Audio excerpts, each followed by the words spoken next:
Sorry.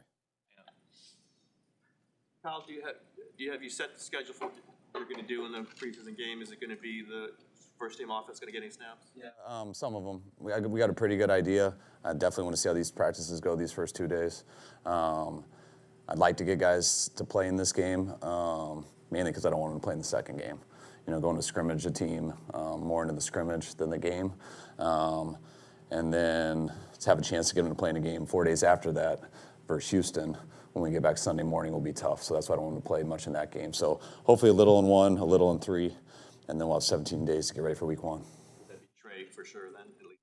In my mind right now, I'd like Trey to get in games 1 and 3. In the O-line. Yeah, I want some of them in there at least. Yeah. Last year you had Jimmy just go one series in all 3 games. Do you want to see Trey do more than that? I don't know. I haven't totally thought about it yet. I didn't know that we did that last year. I mean, right now my gut is exactly what I said. I could change after these 2 practices and what we see out there and stuff, but definitely would like to get him out there this week. You find, this is looking ahead a week, but you find those 2 joint practices far more beneficial than the game? Prefer if that's all we did, all 3 weeks and never playing a game. You guys announced your depth chart. How much time do you spend on that depth chart? Yeah. So to ask you, why Jake Brindle is the #1 center instead of Daniel Brunskill? We had to put one there. From a coaching Another one on that. I mean, Jimmy Garoppolo's the 4th quarterback listed. Has he even been issued an iPad? Does he watch film? Does he have the playbook? No.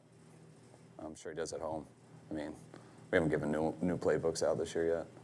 But, I mean, he's not in meetings. He's not doing all that stuff. So he's just doing what I said he's been doing. But, yeah, I think if he's on the depth charts, because you have to be. You know, I think all 90 guys on our roster do. We have 91, actually. Is there interest? Is there trade? I know you're coaching the team here, but is there trade discussions happening right now with Jimmy? I believe that goes on with his agents, and but none that I hear of. No offer that has been brought to you. Say, what do you think of this? Heard of yet? Through the first 10 days of camp, how has Trey Lance met or exceeded your expectations for him coming into this year? I think it's gone kind of how you expect it. I mean, how you do with every quarterback. You know, I think he's had some real good days. He has had a couple rough days. Thought he had a rough day his last practice, which was going to be good to see how he bounces back today.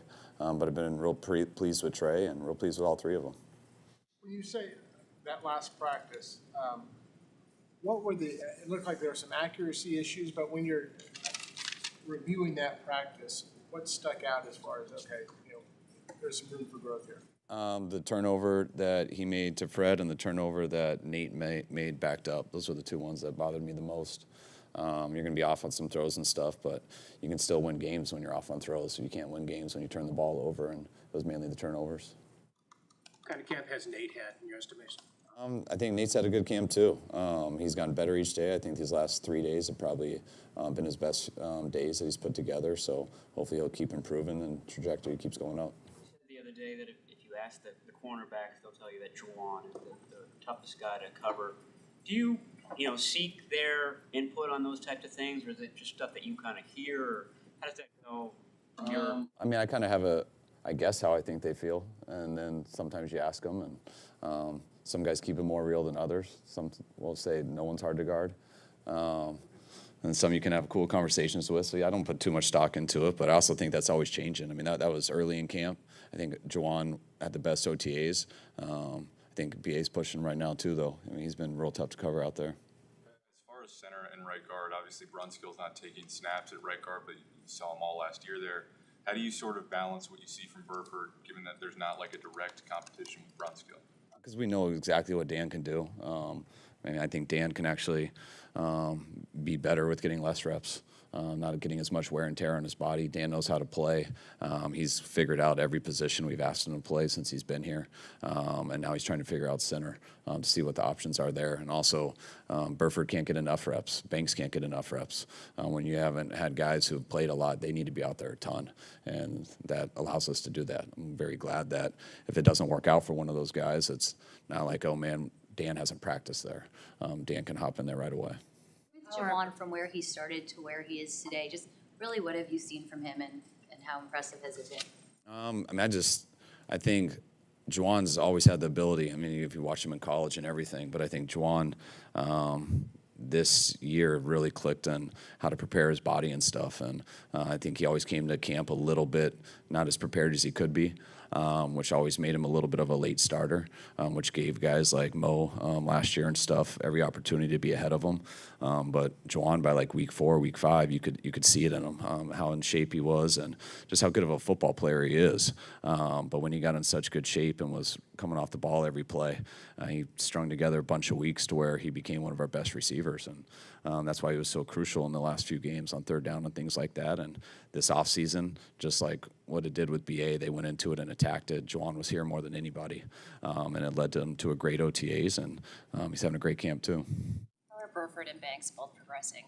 Really well. I've been excited with them. They've been playing real well in practice, and I'm excited to see them in games.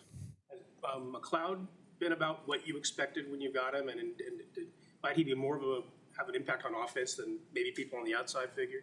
I mean, the coolest thing about Ray is, I watched him as a receiver and wanted him just for receiver. And then when we watched him as a punt returner, and then we wanted him just as a punt returner. We expect him to help us out on offense a lot. And the fact that we feel we have a good starting punt returner, a good starting kick returner is a huge bonus. How has Kinlaw been progressing now that you've been increasing his workload? He's been great. I mean, to be able to keep pushing the reps up, and for him to have no setbacks, it's been awesome. And hopefully we'll be able to get him in this game too, depending on how these next 2 practices go.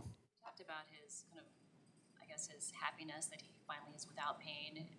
It seems like it's added to what he's been. Definitely. I mean, you just realize it when a guy's playing through stuff, and he had to depend on so much more because, he's just trying to be always so aggressive and trying to get himself going. And now you watch him out there, and he's a lot more at peace doing it. He's improving on his techniques. He seems like he enjoys practice more. And you realize it's not because he's totally changed. It's because he's finally not in pain. And to watch that, you just are very happy for the guy, and not just for his career, but in his life. What are the biggest things you're hoping to see from rookies, just in general, in the preseason game? Just that the game's not too big for him. That is the one thing that I do like about preseason games. It's just that there's some people get better when the lights are on and some get worse. And I like guys, obviously you hope they get better, but you at least want them to be what they've shown in practice. And sometimes you get some guys who you think is a really good player, and you get out there, and for some reason, whoever's in the crowd or whatever it is, they kind of just melt. And you're like, all right, he's not quite as ready as I thought. Watching practices, it always kind of seems like the defense is ahead of the offense, but is that a true representation, just how the practices are structured and what you're trying to get accomplished? Is it a true representation of where the offense is and where the defense is? I don't think I've ever in my career felt, except maybe in Houston in 2 years, but I've never in my career felt like the offense beats the defense in training camp. When we were in Cleveland, they had whoever won the day got to wear the orange jersey the next day, and the defense won all 18 of them. And then one day we let the coaches compete in catching punts, and the offensive coaches won that. So the offensive players got to wear jerseys one day in all of training camp, and it was because the coaches won the punts. But then we came out, and we were a pretty good offense that year coming out. And it's just different. You're trying to teach stuff, and you're not game planning stuff, and defenses are defending. And I always think it's a little bit harder. When you go back to the interceptions you talked about, what did Trey miss on the one in particular to Fred? Just threw it right to him, trying to force the ball, and just got to obviously check it down. He was extremely covered. So if you throw a pick, then you can understand why someone's doing it. Then it's kind of neat to happen in practice because you can talk about it and be like, I saw what you saw. Great job ripping it. The throw was off. Or, yeah, I see what you saw, but this is what deceived you. But when you can't see what they saw, then you're going to lose the game. You got to check that down. There's no discussion on that. Did he not have the right answer for you? No. He had the exact right answer. It was just a dumb play. Nate did the same thing in a backed-up period on the -4 yard line. So those are the ones you just can't do, or you can't overcome anything. Say 2 more. Ayuk said that even when he has bad plays, he has the same sort of demeanor that when he has, a great play or something. Do you see that from him, that he sort of stays even keel? Yeah, he's been good at that. I'm sure. He's a competitive guy, so you never know how they are on the inside, but he handles himself very well. Last year with Samson, I know it's not just about sacks, but I think he had like 1 sack in the first 9 or 10 games. Did you wonder about, did we make a mistake here with this guy, or did you see things that gave you hope that this second half would be what it was? No, we got him because playing against him in the Rams, we wanted him to come here and do that for us. And I thought he did exactly what he did against us, and I think he did it at a higher level this year. So I'm very excited and happy with Sampson, and he's done exactly what we brought him here to do. You've had them for a couple of years at least. The Guardian helmets, have you formed any kind of opinion at all whether those are worthwhile? Do you think that's something that's good going forward? I love them. I don't have to worry about the quarterback breaking his finger.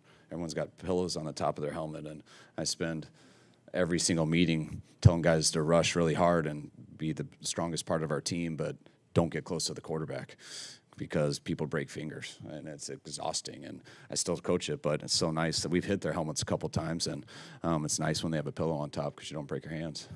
Using them against the Vikings, or are they not used in those? I don't know what the rules are. I mean, once the rules aren't there, I can't force people to use them, so that'd be up to those guys. All right, thanks, guys.